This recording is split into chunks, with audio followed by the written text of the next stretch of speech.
Many Africans today love pointing fingers at South Africa and shouting xenophobia.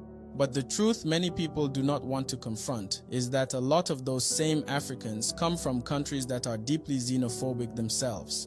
Let us be honest, in many African countries, people are already hostile to their own people because of tribe. Look at Nigeria, for example. You hear Yoruba against Igbo, Igbo against Hausa, Hausa against Fulani. In other countries, it is the same story. Tribe against tribe, ethnic group against ethnic group. So someone who is tribalistic inside their own country suddenly becomes the moral judge of South Africa. That is hypocrisy.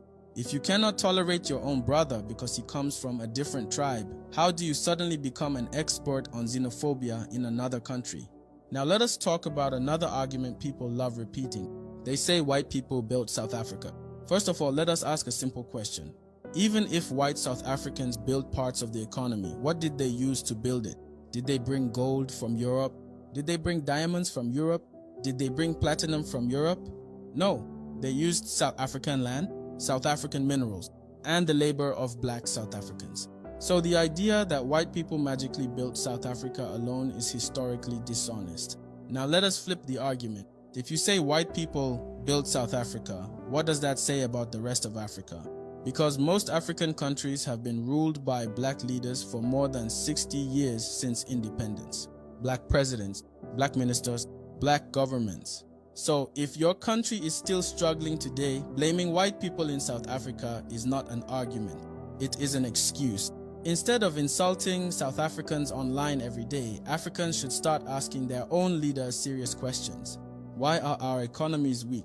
Why are our industries collapsing? Why are young Africans risking their lives crossing deserts and oceans to survive? Here is another uncomfortable truth. South Africa remains one of the most industrialized and economically powerful countries on the African continent. If South Africa's economy collapses tomorrow, Africa's economic position globally becomes even weaker. So we have to ask an uncomfortable question. Are some Africans criticizing South Africa because they want solutions or because they secretly want South Africa to fail? Because sometimes it sounds less like concern and more like jealousy. Every country has problems. South Africa has problems too. But South Africa's problems should be addressed by South Africans. Africans cannot claim they love South Africa while constantly insulting South Africans without listening to them. That is not solidarity. That is arrogance.